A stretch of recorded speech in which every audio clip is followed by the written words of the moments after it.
In South Korea, it is very important for young people to do well in school. Parents put a lot of pressure on their children to study hard and get good grades.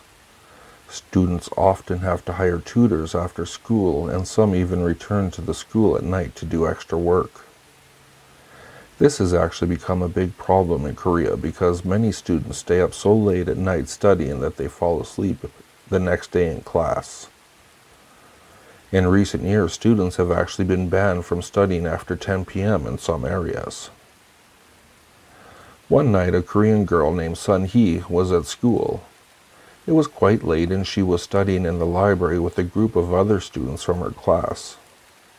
The lights in the library were on, but the rest of the school was in darkness.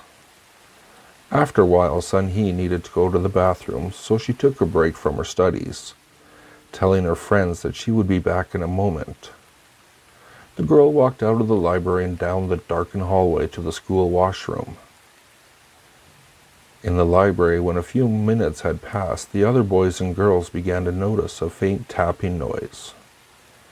It seemed to be coming from the direction of the window. Looking around, they saw a pale, not woman standing outside. Her face was pressed up against the window and her eyes were tightly shut. One long crooked finger was tapping on the window. They wondered what the woman was doing outside at this time of night.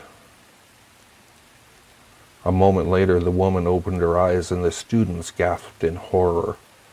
She didn't have any eyes. There were just deep, dark holes where her eyes should have been. The woman raised her fist and brought it crashing down against the window. The glass shattered. Suddenly, all the lights went out. In the school bathroom, Sun-hee was just about to wash her hands when she was plunged into darkness. Everything was silent. She never heard the screams of terror coming from the library. There was no way she could have known about the pandemonium and slaughter that had just broken out just a few rooms away.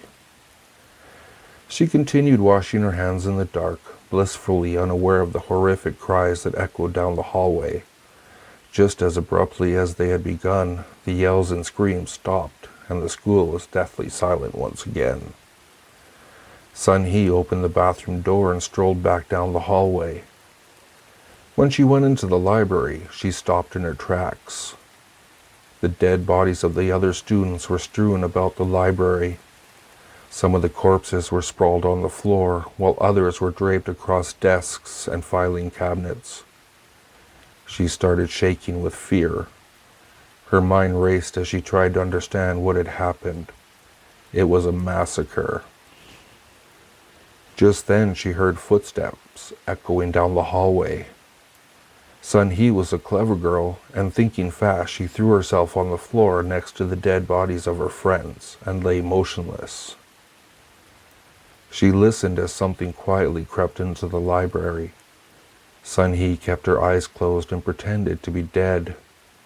She heard a rustling sound as something moved around the room. Fearing the worst, Sun-hee lay as still as she could and tried not to make a sound. She heard a voice whispering, 1, 2, 1, 2, 1, 2. Curiosity got the better of her and she cautiously opened her eyes ever so slightly and took a peek. In the middle of the room stood a pale, ghostly woman dressed in white. Sun-hee closed her eyes again and fought the urge to scream. She could hear the ghost creeping around the room, going from body to body, muttering under its breath. 1, 2, 1, 2, 1, 2. The girl held her eyes tightly shut. She hoped and prayed that the ghost would leave soon. 1, 2, 1, 2. The ghostly woman was shuffling from one corpse to the next, getting closer and closer. 1, 2, 1, 2, 1, 2. As Sun-hee listened to the chilling voice of the ghost, she tried not to do anything that would attract attention. 1, 2, 1, 2, 1, 2. The ghost was drawing even nearer. Sun-hee dared not to move. 1, 2, 1, 2, 1, 2. The ghost was almost beside her. The girl tried not to breathe. Suddenly, the counting stopped. Sun He remained motionless. She strained to hear even the slightest noise. She was afraid to move a muscle. There was no sound. The library was suspiciously quiet. After several minutes of complete silence, Sun He was sure that the ghost was gone. Sun He slowly opened her eyes. The ghost was crouched directly over her, staring into her eyes.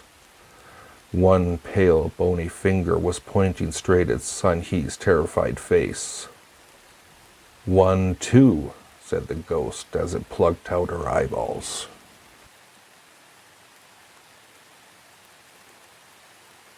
If you like what you heard, please like, subscribe, and share with your friends. If you'd like to, you can follow me at Twitter. The handle is @FuzzyPantaloons, and I'll see you all next time.